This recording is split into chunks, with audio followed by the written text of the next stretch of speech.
Vous avez vu les lettres derrière là? Ça va être top, top de chez top. Bonjour et bienvenue sur ma chaîne YouTube PP World pour un tour d'horizon. Tour d'horizon d'une gamme que vous attendez, mais attendez de folie. Il s'agit de la gamme Sony, téléviseur et barre de son pour l'année 2022. Alors vous savez, j'ai fait plein de vidéos à Las Vegas, mais malheureusement Sony n'avait pas les téléviseurs sur le stand. Ils avaient plein de trucs sur le stand, comme des jolies voitures par exemple. Du coup je me suis dit, frustration éternelle et tout, il faut qu'on parle des téléviseurs et d'un particulièrement. Et on va pouvoir le faire dans quelques instants avec Sébastien qui m'attend. Je vais d'abord remettre comme ça le smartphone à Alice. Regarde Alice, coucou. Et je vais aller retrouver Sébastien qui va me parler un petit peu de ce qui va se passer. Salut Sébastien. Salut Pépé. Ça va? Très bien et toi? Je suis en pleine forme. Je suis vraiment en pleine forme, c'est de la folie. Je suis ravi que tu sois ici parce que je me disais, il faut un homme de la situation, un homme de 2 mètres d'ailleurs. Et bon, alors dans ta gamme, on va parler des débuts de gamme, milieu de gamme, Moyenne gamme. Moyenne gamme. Alors, moyenne gamme, tu as beaucoup de trucs cette année en plus. Une gamme qui s'élargit, effectivement. Beaucoup plus de modèles dans notre gamme cette année. Et puis, je crois qu'on va finir par l'apothéose, non? Alors, l'apothéose, montre avec ton doigt. Voilà, c'est celui-ci, donc le A95K, qui est notre premier téléviseur à embarquer la technologie QD OLED. On est les seuls à avoir annoncé un téléviseur embarquant cette technologie. Ouais. C'est du délire. Donc là, avant qu'on commence, le produit qui est ici, qui est pour moi dans tous les cas à peu près fonctionnel, il va encore évoluer, Sébastien, avant qu'il soit lancé. Alors effectivement, hein, c'est à ce stade encore un prototype, on va continuer à le développer, mais l'objectif c'était de vous montrer déjà les premières impressions de ce téléviseur. Alors si tu le veux bien, maintenant on va aller attaquer ta gamme, des produits qui sont entre guillemets début de gamme, exactement, des milieux de gamme, voilà, des hauts de gamme, et il y a même des petits et tout. Oui, on a réduit les tailles. Justement des petits, tiens lève-toi pour qu'on voit. Voilà, des petits. Voilà, c'est parti. Sébastien, on attaque avec ce produit. Alors qui est-il? C'est entre guillemets un début de gamme, c'est une amorce. Exactement, c'est le X81K, donc le X81K qui vient remplacer le X80J, d'accord. Donc lui, il a été retravaillé au niveau de son design avec des pieds beaucoup plus sympas, travaillés ici, effet un peu soft touch. Le cadre également qui a été retravaillé pour avoir un cadre un petit peu plus brillant, voilà, sympathique et qui va mieux s'intégrer. Voilà. C'est super. Mieux s'intégrer dans son environnement. Et puis voilà, donc c'est un TV qui va avoir 2 positions au niveau des pieds, position large comme vous voyez ici pour mettre sa barre de son, ou position ici centrale pour ceux qui ont des meubles télé un petit peu plus étroits. Alors c'est un produit qui est LCD. Alors c'est un produit qui est LCD, qui embarque le processeur Bravia X1. Donc le processeur 2020. Exactement, le processeur 2020. Donc c'est un début de gamme LCD. Est-ce qu'il a des fonctions gaming ou pas celui-ci? Est-ce qu'il monte ou qu'il monte pas dans le gaming? Lui, non, il n'aura pas de prise HDMI 2.1 sur celui-ci. Ça commencera sur le suivant, qui est le X85K. Sébastien, combien de diagonales sur la bestiole? Alors on va voir 5 diagonales. On va voir le 43 pouces, le 50, le 55, 65 et 75. D'accord. Est-ce que c'est ce que tu peux appeler, dans ta gamme en LCD un produit d'appel qui est vraiment le produit le plus accessible de ta gamme actuellement? Alors il y a le X72K qui sera en dessous, mais sinon lui, ce qu'il offre de plus ici, ce qui est intéressant pour les clients qui aiment avoir un TV connecté, c'est Google TV. Donc c'est le premier téléviseur de la gamme qui intègre Google TV pour 2022. D'accord, il y a du Dolby Atmos, Dolby quelque chose? Dolby Atmos, Dolby Vision, HDR. HDR également. Donc voilà, très complet. Puis on peut brancher aussi la petite Bravia Cam dessus si on souhaite. On parlera tout à l'heure de la Bravia Cam parce que c'est super intéressant. Donc on soit clair, pour toute ta gamme ici, vous ne faites pas de HDR10+, vous c'est uniquement le HDR et le Dolby Vision. Exactement. Et vous n'êtes pas les seuls. Hein. On va passer au client suivant. Alors là, on est devant le X89K, le X89K qui vient remplacer le X85J. Donc dans celui-ci, par rapport au modèle précédent, on va retrouver une dalle 100 Hz.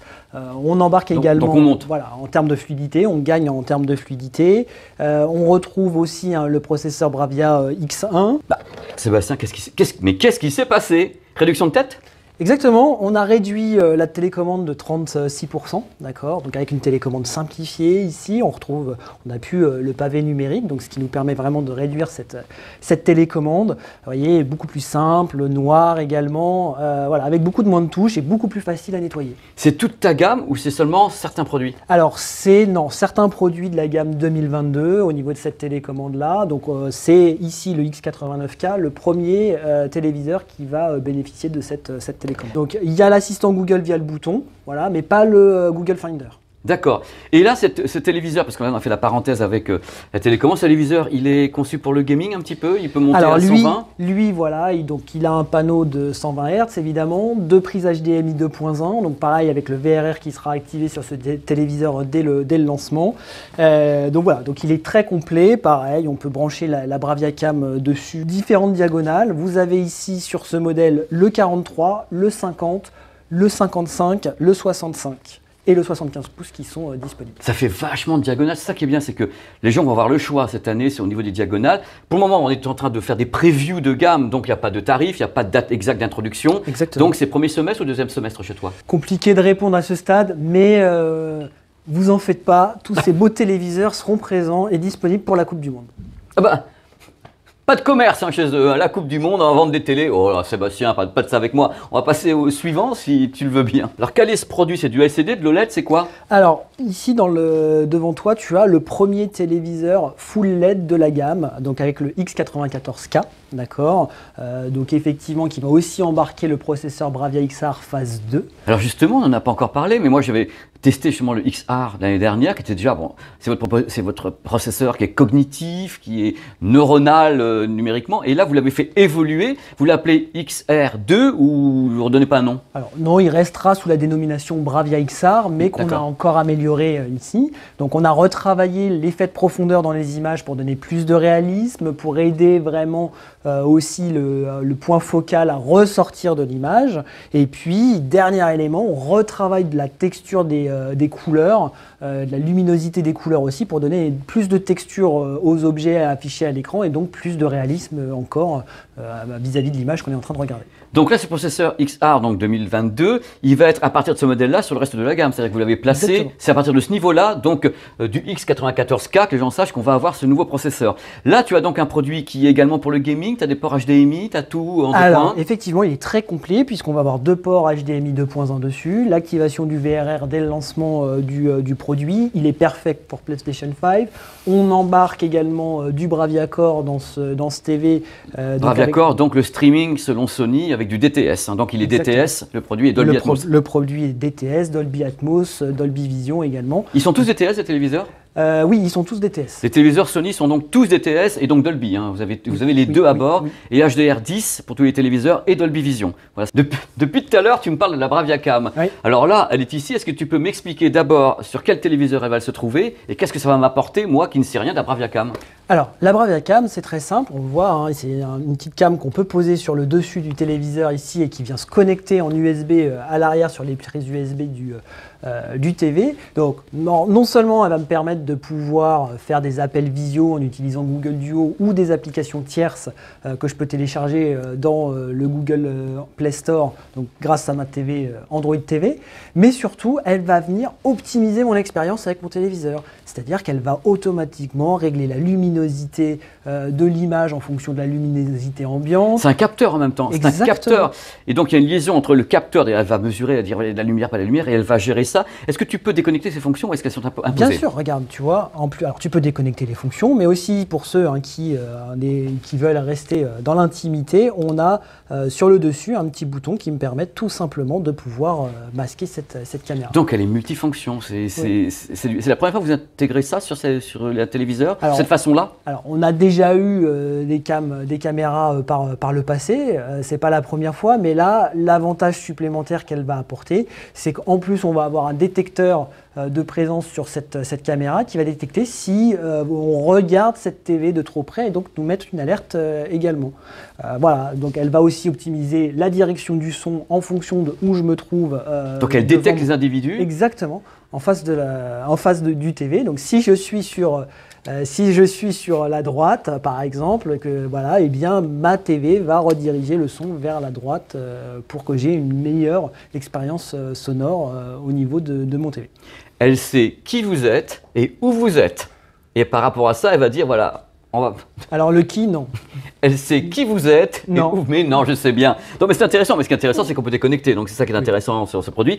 Là, tu l'as à partir de ce modèle-là, sur toute la gamme? Alors non, on peut la brancher sur tous les produits de la gamme, sauf que toutes les fonctions d'optimisation d'image et du son seront disponibles à partir de celui-ci. donc du X94K. Parce qu'il y a des strates, hein, parce qu'il y a des strates au niveau du logiciel. Donc ce produit, tu peux l'acheter à part si les gens le veulent ou... Oui, tout à fait. Donc ce sera en option. On peut l'acheter en plus du TV. Tu as une idée du... Alors, on n'a pas encore d'idée de prix, effectivement. Par contre, elle viendra embarquée avec le A95K et le Z9K. D'office, dans le carton. Exactement. Autre truc, moi j'ai un téléviseur Sony XR 2021. Est-ce que je peux rajouter ça ou est-ce que c'est uniquement 2022? Alors pour le moment, c'est uniquement embarqué sur les TV 2022. Néanmoins, on peut... Oui, c'est toujours le problème. C'est-à-dire que d'un côté, il y avait certains trucs qui étaient compatibles avec le XR et le Bravia Core. Donc les gens qui avaient en 2020 le produit ne pouvait pas avoir accès à Bravia Core. C'est par strat, vous le faites tous. Mais quelque part, les gens sont toujours un peu frustrés parce que le truc est intéressant et répond rien surtout. Et c'est vrai, tu sais très bien. Non, mais pour le coup, alors, pour être franc, j'ai pas la réponse pour le moment. C'est bien. D'accord. Donc je dois creuser. Mais creuse, Sébastien. Bon, dans tous les cas, c'est là et sur deux références, c'est inclus avec le produit, donc produit très haut de gamme. Donc celui-ci, combien de diagonales tu disponible pour celui-là? Tu as 4 diagonales pour celui-ci, le 50, le 55, le 65 et le 75 pouces. Sébastien, que les gens sachent, parce que tu as vraiment toutes les diagonales. Toi, ta plus grande diagonale, que ce soit en OLED ou en LCD, c'est quoi ta plus grande diagonale? Alors ce sera le 85 pouces du 85 pour cette année. Exactement. D'accord. Moi, ce que j'aime, et je te le dis tout de suite pour les gens, c'est que vous avez le DTS. Il y a beaucoup de marques qui ne font plus de DTS. Il y a beaucoup de gens se plaignent de ça. Parce qu'en effet, le Bravia Core est en DTS, c'est de l'IMAX, et vous avez les Blu-ray disques IMAX, vous avez plein de trucs en IMAX, ou des Blu-ray disques qui ont du DTS HD dessus. Et vous le prenez? Oui, exactement. Sébastien, on attaque les modèles qui sont les modèles qui font rêver là maintenant. On est oups. Exactement. Donc là, on arrive sur le X95K, qui est le premier téléviseur mini LED de notre gamme ici. Donc vous avez sur ce téléviseur aussi, grâce au processeur Bravia XR, un contrôle très précis du rétroéclairage. Donc pour avoir vraiment un contrôle très précis et amplifier les contrastes et l'effet de luminosité au niveau de cette image-là. Donc cette technologie s'appelle le Bravia XR Backlight Master Drive, donc qui permet vraiment de voir contrôler finement ce rétroéclairage et de nous permettre d'avoir des images absolument magnifiques à l'écran. C'est merveilleux tout ça. Moi j'ai la question, parce que tu ne vas pas me répondre de toute façon. Je préfère te le dire, tu ne vas pas me répondre. Quand on dit mini LED, parce que là c'est le premier mini LED, les autres étaient des systèmes classiques. Hein. Et là, si je te dis, il y a combien de zones de rétroéclairage? Eh bien écoute, je te réponds que Sony, malheureusement, ne communique pas sur ce genre de détails, sur ses produits. Ce qui compte pour nous, c'est la qualité d'image. Et là, le client ne sera pas en reste grâce à cette technologie. Il est incroyable. Mais je savais que, je sais qu'industriellement, je poserai la question à Sony Madrid, à Sony au Japon, on donnera la même réponse. Nous ne communiquons pas sur le nombre de zones. Bon, il y a des zones de tous les côtés. Donc là, c'est ton premier modèle qui est donc mini LED. Alors, ça veut dire qu'il fait tout ce que fait les autres en plus. C'est-à-dire que vous avez le gaming, vous avez tout dessus. Oui, il est très complet. Tu as du Bravia Core, tu as du Perfect for PlayStation 5, donc pour avoir les fonctionnalités exclusives avec la PS5. Tu as également donc la Bravia Cam qui vient se rajouter sur le dessus aussi. Bien sûr, il est 4K 120 avec ses deux prises HDMI et le VRR. Le VRR, ALLM, Dolby Atmos, Dolby Vision, DTS. Quand tu me dis des fonctions spéciales autour de la PlayStation 5, est-ce que tu peux les détailler ou est-ce que c'est uniquement une reconnaissance du gaming? Alors, il y a plusieurs choses. Déjà, c'est quand on connecte pour la première fois la PlayStation 5 à son TV Bravia, eh bien, la PlayStation 5 va reconnaître le modèle de TV et calibrer automatiquement le mode HDR de la PlayStation pour avoir la meilleure qualité d'image et la meilleure luminosité au niveau du HDR. Donc, il se parle au travers de la HDMI. Exactement. Et donc, elle sait que voilà, c'est tel téléviseur Sony et vling. Elle va débrayer, à mon avis, je sais comment ça fonctionne, ça débraye certaines fonctions automatiques là-dessus et ça cale par rapport à ce qu'envoie la PlayStation pour avoir la meilleure fidélité. C'est-à-dire que certains circuits sont bypassés. Et est-ce que tu as les diagonales? Parce que là, vous en avez réellement un géant, celui-ci. Alors, au niveau de celui-ci, on aura du 65, du 75 et du 85 pouces. Ah, c'est celui-ci qui fait partie de la gamme avec des 85. Exactement, oui, très bien. Sébastien, je te sens troublé. Il y a des gens qui passent, les patrons et tout. Bon, bref, Sébastien. Là, est-ce que c'est ton haut de gamme LCD ou tu as encore quelque chose au-dessus de ce modèle-là? Alors là, c'est un modèle 4K. On a encore un modèle 8K mini LED également au-dessus, qui est le Z9K, donc qui va reprendre les mêmes principes, mais tout simplement résolution 8K. En 8K. Exactement. Donc, le processeur adapté en 8K. Voilà. Vous l'avez ici ou vous ne l'avez pas encore en gamme? Bien sûr. Est-ce qu'on va le voir? Il est incroyable. Donc là, on est sur le modèle 8K de notre gamme, mini LED, voilà, donc qui va représenter tout le savoir-faire technologique, hein, j'ai envie de dire, de Sony ici. Donc tu vois l'arrière, pareil, en plastique recyclé, avec un design absolument magnifique à l'arrière. Tu vois les pieds qui ont été retravaillés également en pointe ici. Alors, vous avez combien de ports HDMI sur ce produit? Vous avez aussi... Alors, on a 3 ports HDMI 2.1 sur celui-ci et un port HDMI plus classique. Plus voilà. classique. Donc ça, c'est un produit qui est donc 8K. C'est le seul dans votre gamme. Donc je suppose que vous avez plusieurs diagonales aussi, jusqu'à 85, oui, comme ça. On aura un 75 et 85 pouces sur celui-ci. En 8K, avec tout ce que font les autres, c'est-à-dire là par contre, il y a la Bravia Cam intégrée. La Bravia Cam est intégrée, perfect for PlayStation 5. Il y a tout ce qu'il faut pour le gaming. Alors le gaming chez toi, avec ce type de produit, c'est donc du 4K 120 ou bien du 8K 60 FPS. Voilà, c'est ça, exactement. Quel est, en France, dans tous les cas, l'accueil d'un type de produit qui est 8K, sachant que nous, on n'a pas officiellement, malgré tout, de source 8K. Quel est le discours de Sony autour de ça?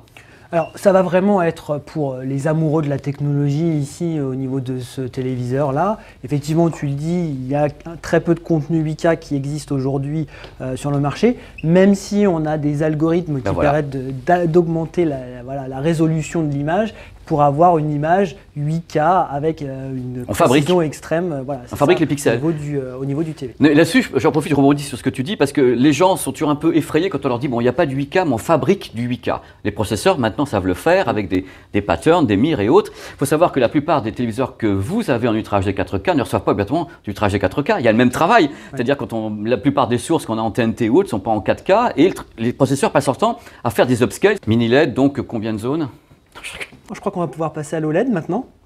De l'OLED. On avait dit au début de la vidéo qu'on commençait tout doux et puis après, waouh, on monte et là... Oh. Et bien là, on est devant le A83K, donc également autre modèle OLED de la gamme, donc qui vient remplacer le A80J.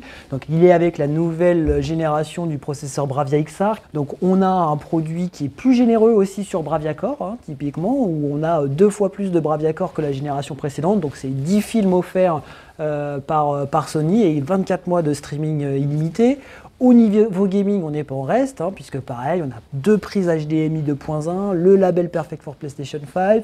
En termes de son, on supporte le Dolby Atmos, on a le Dolby Vision également. Et comme le toute DTZ. la gamme, et c'est l'Acoustic Surface ou pas? Et oui, alors ici, au niveau Acoustic Surface, on a par rapport au modèle précédent, un 3e vibrateur au centre ici de l'écran pour pouvoir vraiment, encore une fois, avoir un son encore plus précis. On va jusqu'au 85 celui-ci, Sébastien? Alors ici, non, tu vas avoir un 55, un 65 et un 77 pouces. Carrément. C'est de la folie furieuse. Même chose, on vous rappelle, on n'a pas ni les prix ni les dates à ce jour. C'est des previews. Souvent dans les commentaires, j'entends mais les téléviseurs OLED, c'est uniquement des grandes tailles, c'est super cher et autres. Et là, cette fois-ci, voici un modèle chez Sony qui est en 42 pouces. C'est le A90K qui est un 42 pouces, mais avec tout ce qu'il faut à bord, hein, c'est-à-dire les fonctions gaming, 4K, 120 images par seconde, LLM, VRR, IMAX Enhanced, du Dolby à bord. C'est vraiment une réduction de tête, ce produit. Donc je n'ai pas encore son tarif du A90K. C'est vraiment génial parce que c'est vraiment un format super pratique. Il existe également en 48 pouces. Donc le voici, le voilà, toujours le même modèle, donc 42 et 48. Je n'ai pas encore la date de lancement. Et maintenant, on a quand même fait le tour de ta gamme, Sébastien. Ah, pas complètement, je crois. Mais oui, mais justement, on va parler du pinacle, du clou du spectacle. La première mondiale, moi je peux dire, c'est la première fois que j'en vois un en vrai. Ton téléviseur. QD OLED avec le A95K, effectivement. Qu'on va aller voir et on va en parler ensemble. Sébastien, ça va? Très bien. C'est le moment qui va vraiment faire rêver tout le monde, je crois. Effectivement. Parce que depuis un petit moment, il y avait des rumeurs autour du QD OLED, on va parler du QD OLED en général, hein, pas d'une marque ou d'une autre, et on dit ça va arriver, ça va pas arriver. Et là, je pense que les gens, malgré tout, ont été un peu surpris de voir que c'est Sony qui a, entre guillemets, dégainé le premier. Vous avez quand même été les premiers à en parler. Même sur le site, si on va sur le site sony.fr, vous voyez le téléviseur qui est ici avec marqué QD OLED. Vous avez été parmi les premiers à le spécifier. Tu peux m'expliquer un petit peu ce que vous avez en tête? J'allais te dire pourquoi est-ce que vous êtes les premiers, parce que tu vas me dire parce qu'on est Sony. Donc fatalement, ma question ne sert absolument à rien, mais j'assume. Et je dis donc, voici donc officiellement dans votre gamme, dans tous les cas, Sébastien, votre premier QD OLED. Effectivement, donc c'est le premier produit qui va embarquer cette nouvelle technologie QD-OLED. Notre ambition chez Sony, c'est de pouvoir toujours proposer les dernières technologies, mais aussi la meilleure expérience utilisateur possible. Et donc grâce à cette technologie aujourd'hui, ce qu'on est capable d'apporter au niveau de l'OLED, c'est de gommer un peu ce défaut qu'on a, c'est-à-dire d'avoir une image des fois qui est un petit peu moins lumineuse au niveau de la richesse des couleurs. Je vous en prie Sébastien, mais je vous en prie, mais non, que c'est vrai quelquefois. Je vous en prie, un peu de décence. Donc voilà, donc effectivement on a un produit beaucoup plus vif au niveau des couleurs, voilà, avec une palette de couleurs reproduite beaucoup plus large, beaucoup plus de dynamisme également et de vivacité dans ces couleurs, et on va également avoir une impression d'une image beaucoup plus lumineuse et beaucoup plus proche de la réalité au niveau de ces couleurs. Ça, c'est la promesse de base. C'est-à-dire que vous n'avez pas inventé le QD-OLED, vous n'avez pas inventé le LED non plus, mais autour de tout ça, vous avez vos propres technologies. Alors, on va revenir un petit peu à la technologie QD-OLED. Là, en fin de compte, vous l'exploitez. Vous avez bien sûr des annonces que moi j'ai pu lire sur la fidélité chromatique, sur des tas de choses. Là, le modèle n'est pas définitif, on est d'accord? On est d'accord. Il n'est pas calé. Pendant qu'on parle, moi j'ai vu en effet à l'image des comparatifs entre ce modèle QD-OLED et un autre modèle qui était à côté. Je ne sais plus lequel tu as mis à côté. Alors, c'était le A90J. Le A90J, et les deux téléviseurs étaient réglés en mode vivide. Donc déjà extrêmement péchu. Et moi justement j'étais en train de regarder, et tu le sais, on en a parlé ensemble, moi j'ai vu ça tourner, et j'ai pas été, c'est pas une histoire de convaincu, j'ai pas été immédiatement impressionné par la luminosité, parce que déjà les deux dalles étaient déjà poussées à fond, avec une colorimétrie qui était donc un petit peu différente d'un mode qui ne serait pas vivide. Et donc pour le moment, moi je ne peux pas dire, bien sûr tu vas me dire, hey, Pépé, je ne peux pas dire que moi j'ai pu voir, je ne peux pas parler de fossé entre ton image OLED, moi, que je connais, classique, et déjà, on est d'accord entre nous, vos téléviseurs, ils fonctionnent, quoi. Moi, les modèles que j'ai testés sur la chaîne fonctionnent vachement bien, et le QD-OLED qu'on avait à côté, c'était un petit peu différent, mais c'était pas waouh, comme peut-être la presse américaine a pu le dire, parce que moi, j'ai lu mes confrères qui disaient, oh là là, la différence. Là, les deux au mode vivide, on voit les images à l'écran, c'est, à mon sens, encore pas probant. Alors, c'est mon avis. Alors, ce que tu as vu ici, c'est effectivement un TV qui est encore en cours de développement, il faut pas l'oublier. Maintenant, merci, tu salues aussi le bon travail que nous faisons sur le A90J, donc, qui a été reconnu comme étant… C'est un bon produit. Voilà, exactement. Ah, ça, c'est clair. Ça, c'est le premier point. Après, je pense qu'on sera d'accord pour dire que tu avais une richesse des couleurs sur le QD-OLED qui était quand même beaucoup plus dynamique, vivante. C'était plus fidèle, c'est-à-dire qu'au niveau des rouges, j'avais un rouge qui était vraiment le rouge d'un tapis rouge tel que je le vois de mes yeux. Sûrement, il y avait un truc dans une église et c'était vraiment le rouge que j'avais. L'autre était un petit peu plus vermillon. On avait une différence de palette, mais encore une fois, moi, ce qui m'a, entre guillemets, on en parle entre nous, puisque là, on parle de ce produit que j'ai là et on sait que c'est un prototype, on le sait. Mais je n'ai pas trouvé, on annonçait un gap, tu sais, de 1000 nits, enfin 1000 candela au mètre carré à 1500. Dans ce cas-là, tu le vois à l'image. Ce gap, pour le moment, dans ce que j'ai vu, n'existait pas. Mais on avait un mode vivide sur les deux déjà, qui était… Alors nous, tu le sais bien, on ne parle pas en nits, on parle pas en candela, pardon, sur nos télés. Donc oui, effectivement, au niveau du A90J, c'est une technologie où tu sais comment ça fonctionne. On met des filtres devant une lumière blanche, et ce qui fait que plus on rajoute de filtres, voilà, le White OLED, et bien plus la luminosité baisse. Effrénée. Elle est effrénément effrénée.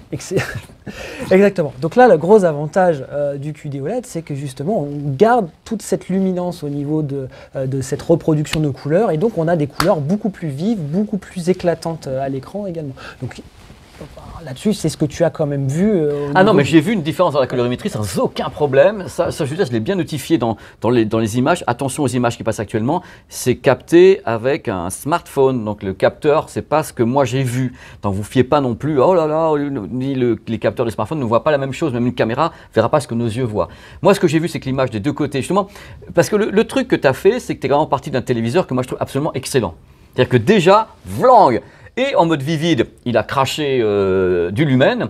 Ça fait que si on était parti peut-être d'un téléviseur OLED qui était un peu moins performant, le QD-OLED me serait plus tapé à la tête. C'est peut-être non, c'est un compliment que je te fais en même temps. Oui, bien sûr. Parce que je connais le produit que tu as mis en OLED et tu as mis un truc qui était déjà excellent avec l'autre qui était derrière et qui venait fidéliser une colorimétrie, mais qui en luminosité ne marquait pas le pas. C'est la différence. Donc, mais moi, ma question est toute simple parce que là, on ne sait pas du tout à combien le produit va être lancé. Tu n'en as aucune idée. On ne communique pas sur le prix, en effet. Est-ce que c'est premier semestre, deuxième semestre? Ah, on sera certainement sur un lancement avant l'été, oui, bien sûr. Avant l'été, donc avant l'été, les gens vont avoir accès à ce produit, quel que soit son tarif. Moi, ce qui, entre guillemets, m'inquiète, c'est le mot qui inquiéter, à prendre dans le bon sens, c'est est-ce que les gens vont vraiment avoir cette différence vendue par le QD OLED sur le terrain quand ils ont déjà un téléviseur aussi bon que celui que tu nous as montré de l'autre côté. Tu vois, c'est toujours là. C'est que là, on partait, et tu l'as fait peut-être exprès, on partait d'un produit qui était quand même excellent, un des meilleurs OLED du marché. Cette semaine, on a eu la chance de pouvoir présenter ce TV à plusieurs personnes et qui ont vu la même démo que toi, des clients finaux, et qui se sont dit, oui, effectivement, on voit une nette différence sur la luminosité et sur la vivacité Ils des sont gentils couleurs. avec toi, et moi pas, moi je suis pas gentil. Oui, bah, moi. je sais bien, moi je vais m'en aller alors. Oh les menaces. Floum, floum, floum. J'y crois pas. Non, mais le truc, on est là pour parler entre nous. Je veux dire, c'est le but du truc. Mais je te dis, moi, j'aimerais vraiment, avec le produit finalisé, que les gens disent, ah, mais oui, il a vraiment quelque chose. La colorimétrie, je l'ai vue. Voilà, qu'on soit clair. Voilà, c'est quelque chose, c'est déjà un net apport au niveau de cette technologie. J'ai pas dit que c'était net, c'est toi qui le dis. J'ai vu que la colorimétrie était fidélisée et semblait plus, justement vivide dans le cas présent. Mais faut pas, encore une fois, les deux téléviseurs étaient réglés en mode vivide. On n'a pas fait en mode neutre au cinéma. On va déjà commencer à pousser les choses. Donc moi, je veux croire en cette techno. Je ne peux pas dire là dans cette vidéo, je sais comment fonctionne le QD OLED, parce que là, avec ça, pour le moment, tant qu'on n'a pas un modèle finalisé, peaufiné de tous les côtés, on ne peut qu'approcher une technologie. On n'est pas encore sur quelque chose de final. Et moi, j'ai envie de dire, par exemple, dans 6 mois, quand on va faire le test avec Sylvain, là, il y a vraiment quelque chose. C'est mon rêve, tu vois, de pouvoir le dire. Pour le moment, j'ai vu des choses qui ne me permettent pas de dire que c'est complet. Alors, il y aura 2 diagonales sur ce téléviseur, 55 et 65. D'accord, vous n'allez pas plus grand directement, comme c'est un produit très cinéma. Vous arrêtez en 65 pour le moment, sur cette première génération. Oui. Et ça sera, je pense, les 2 seuls de l'année. Je pense que pour le moment, c'est votre tir, ça sera ces 2-là. Ces 2 diagonales, oui. Je suis mal d'insister, mais j'ai un peu peur du tarif. Mais sincèrement, je me demande combien. Mais non, mais tu rigoles. Je me mets à la place des gens. Je veux dire, on parle d'une technologie qui est vantée. On dit voilà, c'est une évolution de l'OLED. Ça reste de l'OLED. Il faut que les gens sachent que ça reste un OLED. J'espère que le tarif sera contenu. La différence de tarif ne sera pas extravagante. Une info, quand même. Merci Sébastien. Je m'attendais carrément beaucoup plus. Sébastien. Je sais comment je suis, donc je me doute que tu n'as peut-être pas vécu le même moment de ta vie. Moi, je dis les choses comme je le pense. Et j'étais ravi que tu puisses m'accorder ce temps. Je pense que les gens ont apprécié ton tour d'horizon, parce que moi, ce que je voulais, c'est que les gens aient un panel de ce que tu vas faire cette année, enfin ce que va faire Sony. On a vu tous les produits, depuis des produits qui ne sont pas très onéreux, en montant vers le Big One, donc l'OLED là, que je kiffe en grand, et celui-ci qui reste le mystère de l'Ouest de l'année, où on en attend beaucoup. Et je crois que le problème avec ces technologies, c'est qu'on attend toujours énormément de choses, comme à chaque fois qu'il y a une promesse. Nous, moi, je rêve de mettre une sonde, avec Sylvain, mais avec la sonde, et envoyer le truc. Et si je vois vraiment quelque chose qui... Je vais être tellement content. Eh bien écoute, je serais content pour toi. Dans tous les cas, moi, ce que je note, c'est qu'il y a une évolution, de plus en plus de choses autour du gaming. Vous êtes DTS, Dolby Vision, Dolby Atmos. Vous essayez de proposer un maximum de choses, oui. Mais vous avez toujours que 2 ports HDMI 2.1. Ce qui est largement suffisant pour les usages d'aujourd'hui. Il a réponse à tout. Je ne sais plus quoi dire. C'est rare qu'on me la ferme, mais là, c'est pas possible. Voilà, allez, ça sera le mot de la fin. T'es étonnant et je veux à nouveau te voir. Ciao. À bientôt. Maintenant, je vais invoquer Saint Antonin, qui va nous parler un petit peu de l'audio ici chez Sony. Comment ça va? Très bien, et toi? Ça va super. Je suis ravi d'être là, parce que ouais, t'inquiète pas, c'est moi en forme tout à l'heure. Donc là, tu vas me parler de barres de son, parce que tu as des nouvelles barres de son en plus. Absolument, on a une grosse actualité produit chez Sony sur les barres de son. Et donc on commence ici avec la HT-S 400. Donc c'est un nouveau modèle qui sort en avril, donc dans 2 mois, très bientôt. Et donc il va venir remplacer la HT-S 350. Donc on est sur un modèle 2.1.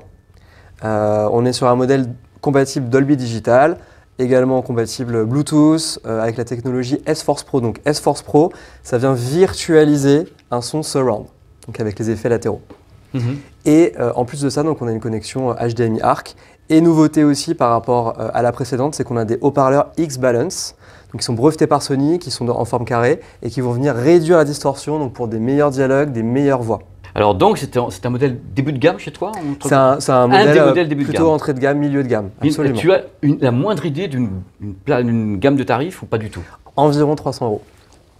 Le début, quoi, je veux dire. Donc Dolby Digital, c'est pour les gens qui ne voudraient pas directement, parce qu'après on tape sur les modèles qui sont Atmos, DTS-X. Absolument. Donc c'est une de tes grosses nouveautés de l'année. Donc c'est une de mes grosses nouveautés de l'année qui sort dans 2 mois. Alors justement, maintenant, parce qu'on va passer à la suite, on va dans une autre pièce, on va parler un petit peu de ça. qui est une grosse nouveauté. Moi, je l'adore. Hein. Très grosse Déjà, nouveauté. une grosse nouveauté de l'année. Il n'y a pas de fil. Ah, je sais pas. Je n'ai rien dit. Et on va parler en même temps d'une barre de son qui va arriver bientôt en test sur la chaîne, qui est une barre de son à pas cher et petite. Absolument. Mais absolument, mais 15 fois absolument. Mais arrête avec absolument, même si c'est absolument vrai. Allez, on y va, on part dans la pièce à côté pour parler un peu de ça. Antonin, on a vu une barre de son, entre guillemets, pas trop chère. Maintenant, c'est un autre univers. Il y a des trucs à nous montrer parce que là, on a quand même un monstre.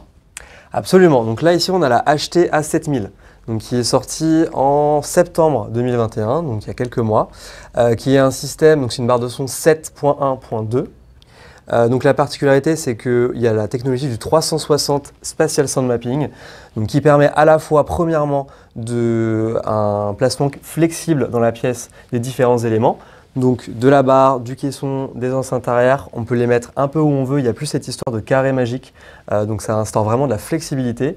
Et aussi deuxièmement, donc le 360 Spatial Sound Mapping, en plus des éléments physiques du système son, ça va venir apporter des enceintes fantômes, donc des enceintes dites fantômes qui sont fictives dans la pièce jusqu'à 12 maximum, et donc qui vont venir amplifier ce côté enveloppant. D'accord. De l'expérience. Qu'on sache, pour les gens qui regardent la chaîne, c'est sur le HTA9. La vidéo est en ligne, le HTA9 utilise ce système. Absolument. Donc en fait, la technologie du 360 Spatial Sound Mapping était dispo uniquement sur le HTA9, donc que tu as testé. Et donc maintenant, la nouveauté, c'est qu'on déploie la technologie sur le reste de la gamme premium et donc sur la HTA7000 et aussi des accessoires. Alors le truc, c'est que si ma mémoire est bonne, au début, quand la barre de son a été lancée, elle n'était pas lancée avec ça. Ça a été une mise à jour, c'est ça? Ça a été une mise à jour, exactement, qui est actuellement dedans. Alors le truc également, pendant que vous avez cette vidéo, moi j'ai reçu la barre de son en prêt et il y aura un test sur la chaîne, un test complet avec la captation en binaural. Donc cette barre de son, on ne va pas se cacher que c'est du premium de chez premium, elle coûte très cher. Elle coûte 1 400 €. Elle coûte 1 400 €. Est-ce qu'en l'état, bon, elle fonctionne, elle a été faite pour ça en 7.1.2. Est-ce que donc tu peux lui rajouter des éléments à volonté? Absolument, donc 7.1.2, donc ça veut dire qu'on a déjà les deux haut-parleurs verticaux, hein. Ça c'est une première chose. Elle fonctionne très bien toute seule comme tu l'as indiqué, mais oui, il y a tout un écosystème autour. Donc elle est compatible avec 2 sets d'enceintes arrière, dont les nouvelles SARS5. Ça c'est donc les nouvelles enceintes. Voilà, exactement. Donc qui ont une forme cylindrique coupée vers l'arrière. Donc le design ressemble un petit peu au design de la HTA9. La différence, c'est que le revêtement est différent. C'est un revêtement qu'on retrouve sur nos enceintes mobiles. Alors Antonin, est-ce que ce produit donc, est disponible maintenant ou tu as le tarif, tu as tout ou pas? Alors ce produit il est disponible à partir du mois de juin, lancement juin, et le tarif on sera aux alentours de 800 €. La paire. Le set de 2 enceintes, exactement. 2 enceintes. Alors donc les gens peuvent le rajouter à des systèmes existants. Absolument. Et des subs aussi. Oui, absolument. Alors juste pour finir sur les enceintes, donc on a déjà lancé un set d'enceintes qui s'appelle les RS3S, et donc celles-là, il y avait un vrai step-up par rapport aux RS3S. Donc celles-là, elles sont Dolby Atmos, donc chacune a un haut-parleur dédié Atmos DTS:X sur le dessus. Ça c'est la première chose. Elles sont aussi 2 fois plus puissantes. Et la deuxième chose vraiment importante, c'est qu'elles sont sur batterie. Donc en fait, elles ont 10 heures d'autonomie, donc fini les fils qui se baladent partout à l'arrière du salon ou de la chambre. On est vraiment flexible sur mesure.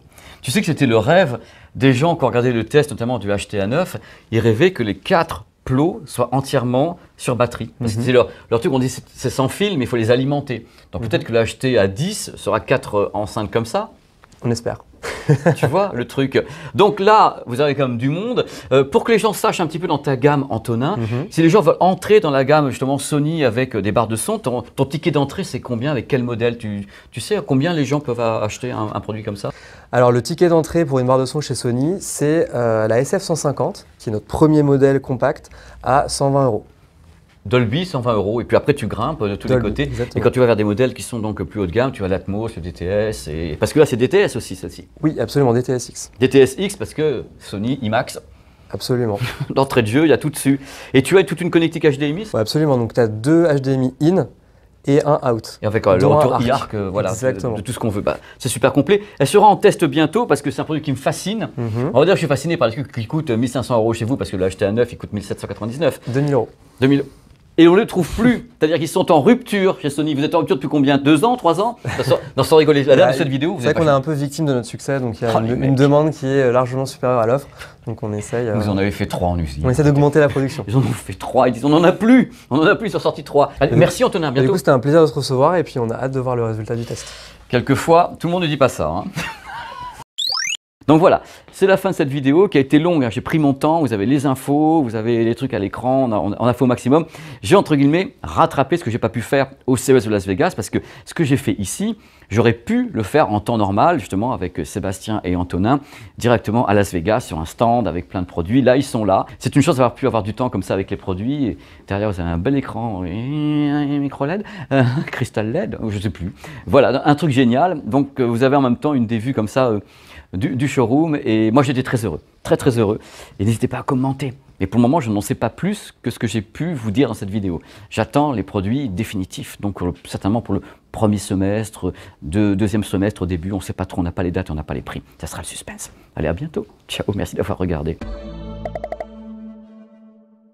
Alors oui, il y aura le Z9K qui sera notre technologie 8K pour cette année.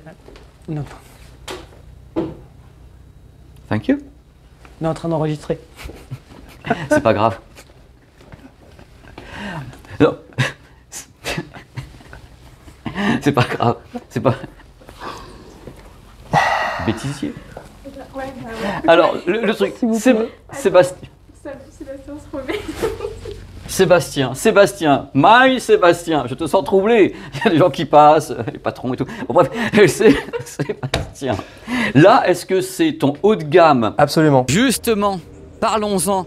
Parlons un petit peu du stand Sony comme ça en bonus. Voici le stand Sony tel qu'il est actuellement à Las Vegas depuis l'ouverture. C'est-à-dire qu'il y a un stand qui est gigantesque, qui est gigantesquement vide et qui propose justement les véhicules. Les véhicules sont là, Vision S01, Vision S02 qui signe le début de la mobilité chez Sony, qui va donc se lancer avec ces véhicules dans le monde en concurrence avec tous les acteurs du monde de l'automobile en version électrique et intelligente. Là normalement, j'aurais dû avoir vu ce que ici normalement il y a l'audio qui est ici. Donc là pour le moment il n'y a pas, mais ils ont fait un très beau petit stand avec les PlayStation de toutes les couleurs.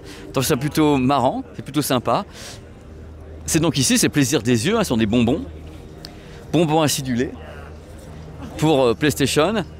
Bon là bien sûr il devrait y avoir du 360 degrés audio à l'endroit parce que je connais bien le stand. Et là ce sont les projets existants de Sony autour des nanosatellites avec Stratosphere qui est donc là, vous voyez. Le nanosatellite avec Sony en collaborateur, un écran géant en face en cristal LED à ma connaissance, ou plusieurs écrans, je ne sais plus s'ils ont mis quelque chose qui était plusieurs écrans ou un seul. Non, je crois que c'est un seul bloc, c'est donc du cristal LED. Airpeak, alors Airpeak, c'est le projet Sony autour des drones qui est montré ici. Airpeak S1. Et voilà, vous avez donc le stand Sony, plein de vide. J'aurais tellement aimé qu'il montre voilà, les téléviseurs et tout ça. Regardez cet espace qui est ici, là, c'est toujours assez impressionnant. Donc c'était en complément dans ce vlog pour que vous voyez un petit peu pourquoi j'ai pris la décision d'attendre que les produits dont j'ai envie de parler soient visibles, vraiment, que je puisse les toucher, que je puisse vraiment vous faire quelque chose de bien autour de ça et pas me contenter de me mettre ici au milieu du stand vide et dire voici la nouvelle gamme Sony. Je ne le sentais pas dans mon petit cœur, à sachant que je suis en plus à Las Vegas. Voilà, vous comprenez tout. Je vous fais des bisous.